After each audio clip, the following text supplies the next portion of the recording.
Now, if you visit Yorkshire, that's like a wet dream. Absolutely. Lots of rough women with low self-esteem.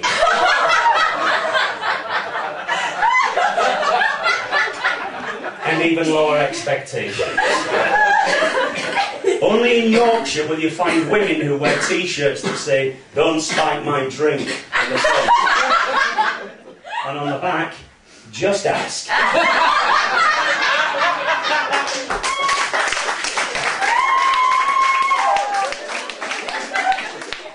Open 24/7. Sponsored by Morrison. Reason 69. Going to Yorkshire's ideal if you're a lazy rapist. Personally, women who say yes, I think completely ruin the moment. I buy chloroform for a reason. It's nice to be here. This is my first trip to the Hideaway. Yeah, I'm really liking it. I stand here and I look at you, looking at me, with your eyes full of desire. Disdain, sorry. Apart from you. What's your name, my friend? Liam. Liam. Look at Liam here. He's got that look of wild-eyed enthusiasm and optimism that all my role models had. Heroes, even. Oh, yeah. God. Brady. Glitter.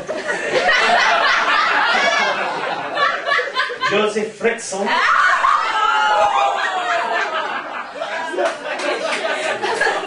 And my Uncle Barry.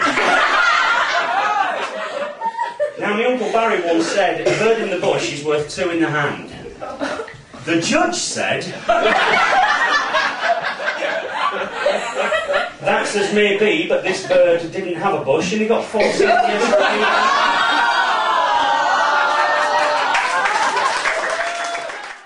I'm 6'6". I'm also quite skinny. I'm fully prepared to admit that. I was playing basketball the other day, right? And this guy goes, "Oi, mate, you were so skinny, right? That you must be gay?" That's not how it works. But I'm not homophobic, you are, I'll have some fun. So I went, "Oh, you're nice," and chased him.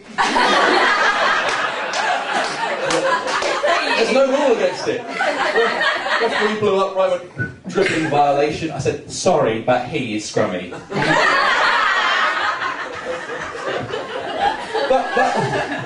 That logic doesn't work, does it? That logic does not work. Skinny, therefore gay. You don't see those charity kind of appeal videos, do you? "Little Ntaka has not eaten for 3 days and has become proper homo."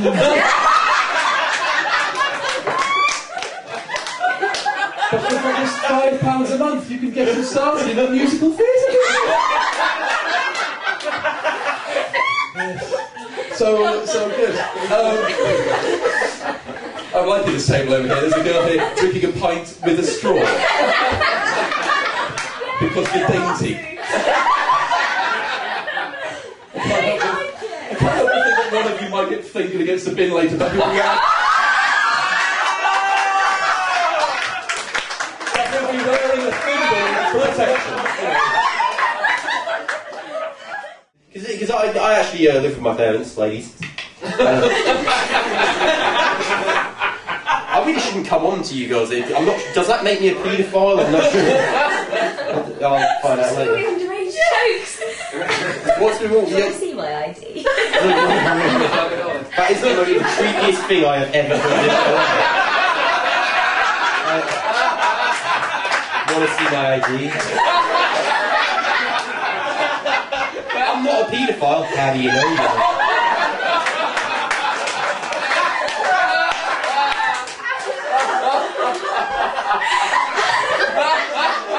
Maybe you just haven't met the right kid yet.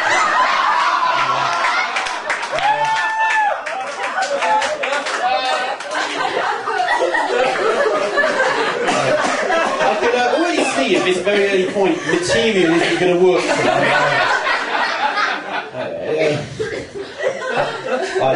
Do we have any parents in, by the way? Oh, God. Yeah, and you're clearly ecstatic about it. Because I've been wondering, like, actually, at what point during maternity do all mothers become convinced that I want to fuck their kids? Because, bear with me here, I don't know whether it's my personal appearance or something, but you wouldn't believe how often I'm in a public place and a mother will see me and, like, immediately grab her kid closer. And give me a long, glaring look as if there's a trail of sherbet lemons leading to my cock. Which I find rather insulting.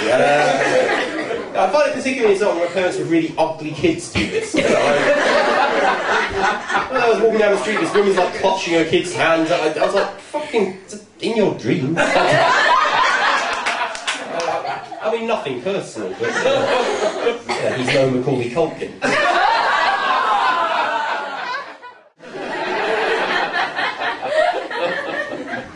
And you might say to me, Josh, is that your favourite historical tragedy and pop song combo?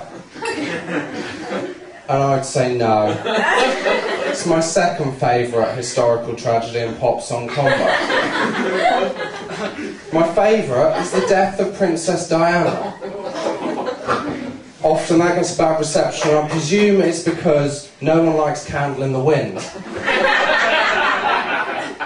But I'm not actually talking about Candle in the Wind, because that wasn't #1 that week at all, was it? Elton John that week was still holed up at his French chateau, tearfully and painfully penning an email to his hired lyricist Bernie Taupin. Dear Bernie, Diana's died. Sad face. Perhaps we could cash in. How about a rehash of the Crocodile Rock? Now, the #1 that week was actually Will Smith's Men in Black. Perfect, I think you'll agree. Particularly when I tell you that in the second verse, Will describes the events surrounding Diana's death in minute detail. When he raps, cameras zoom, impending doom, and then, like boom, black suits fill the room. You might say to me, how's Will Smith done that on a song that had already been #1 for 3 weeks? And I'll say, well, I can only presume that along with his moderate acting and rapping abilities, Will Smith possesses the superhuman power to shape future world events. However, rather than use his power for good, he used it to prolong the chart life of his comedy hip-hop. I know what you're thinking. You're thinking, it's a one-off. It's a coincidence you jump into conclusions. Well, I'll leave you with this. August 1993, an earthquake in Kalari, India, takes the lives of 10,000 people. In the UK, that week's #1 remains in the top spot for a further 3 weeks. It was Will Smith's Boom, Shake, Shake, Shake. My name's Josh Wilkinson.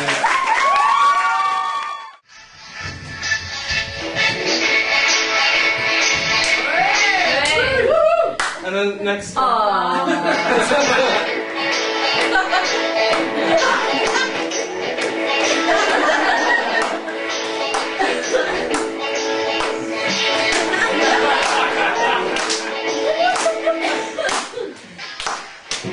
Oh, that jazz!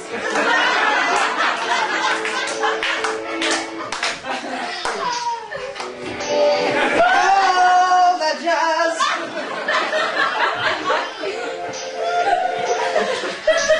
And oh, that jazz!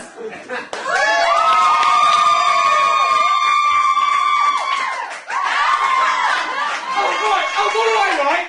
I bought these from Fancy Dress Costume, right? Sexy, quite, isn't it? Right? And look at this little gun I got!